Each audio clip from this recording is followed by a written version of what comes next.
अरे माँ जी, जल्दी चलिए, देखिए आपके घर के बाहर एम्बुलेंस आई है। गायत्री भागती हुई दरवाजे पर आती है। तभी उसकी बहू चांदनी को एम्बुलेंस से बाहर लाया जाता है। हे भगवान, ये मेरी बहू को क्या हो गया? एक्सीडेंट हो गया माँ जी। अरे लेकिन ये कैसा एक्सीडेंट है?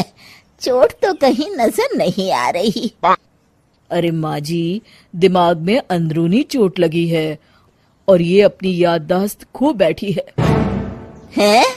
मेरी बहू याददाश्त खो बैठी है, अब क्या होगा? अब फिक्र मत करिए, बस इनका अच्छे तरीके से ख्याल रखिए। मैंने दवाइयाँ दे दी हैं, अब मैं चलता हूँ। अगले दिन अब तेरी तबीयत कैसी है बहू? बहू?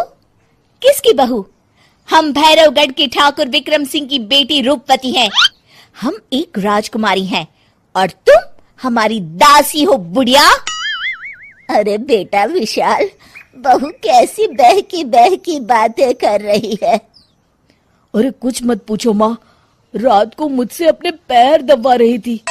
सर पर चोट लगने की वजह से इसका दिमाग पूरी तरह खराब हो गया है और ये अपने आप को राजकुमारी समझ रही है। तभी वहां चांदनी आ जाती है। तुम दोनों यहाँ क्या खुसुर फुसुर कर रहे हो? कहीं तुम दोनों मिलकर हमारे खिलाफ कोई षड्यंत्र तो नहीं रच रहे हो? हम तुम्हारा सर तलवार से उड़वा देंगे, समझे? अरे नहीं नहीं राजकुमारी जी, हम तो आपके सेवक हैं। भला हमारी इतनी हिम्मत?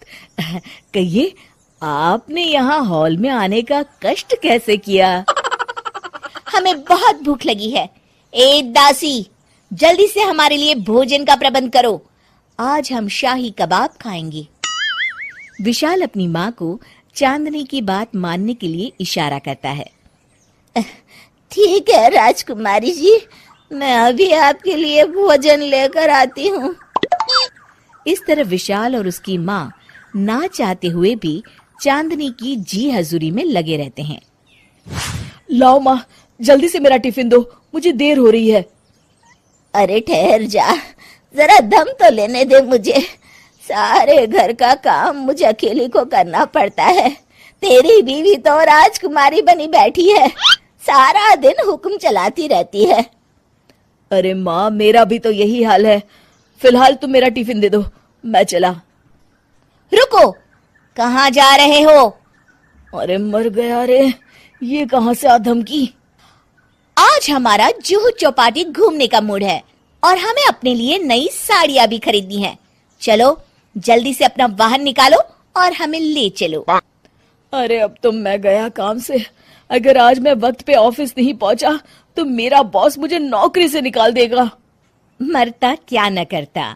आखिरकार विशाल चांदनी को घुमाने ले जाता है और चांदनी अपने लिए ढेर सारी शॉपिंग भी करती है।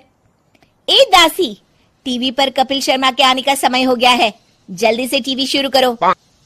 अरे वाह, कपिल शर्मा तुझे याद है, बाकी कुछ याद नहीं।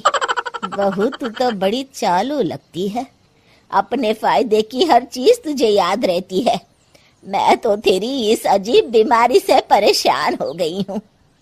अगले दिन, अरे डॉक्टर साहब, आप इतने दिन से मेरी बहू का इलाज कर रहे हैं, लेकिन उसकी बीमारी तो सुधरने के बजाय और बढ़ती जा रही है। अरे माँ जी, ये दिमागी बीमारी है। बेचारी की याददाश्त चली गई है, वापस आने में थोड़ा वक्त तो लगेगा ही ना। गायत्री डॉक्टर से बात कर ही रही होती है कि तभी उसकी पुरानी सहेली शीला वहां आ जाती है। शीला को देख अचानक डॉक्टर घबरा जाते हैं। अच्छा माँ जी, मुझे एक मरीज को अर्जेंट देखने जाना है, मैं चलता हूँ। ये कौन था? अरे अब क्या बताऊं शीला, एक एक्सीडेंट भी मेरी बहू की याददाश्त चली गई है। ये डॉक्टर उसका इलाज कर रहा है।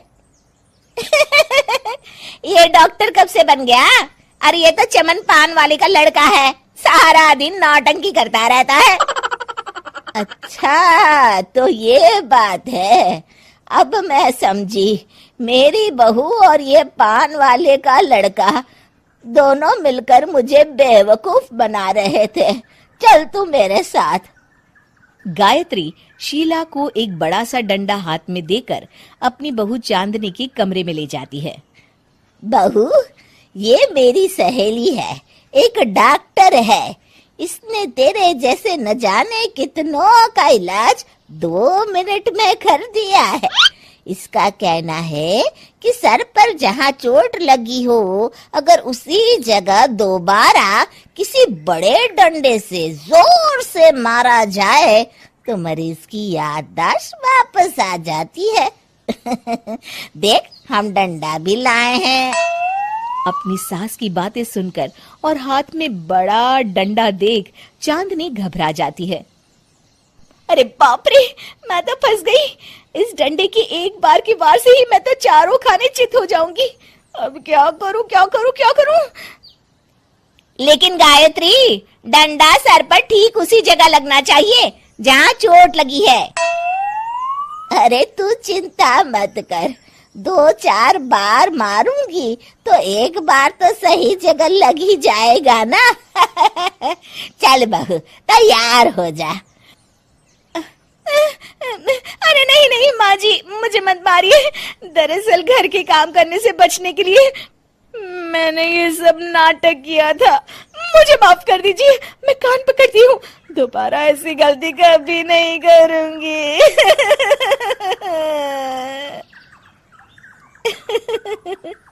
क्यों दोस्तों, कहानी कैसी लगी हमें जरूर बताइएगा।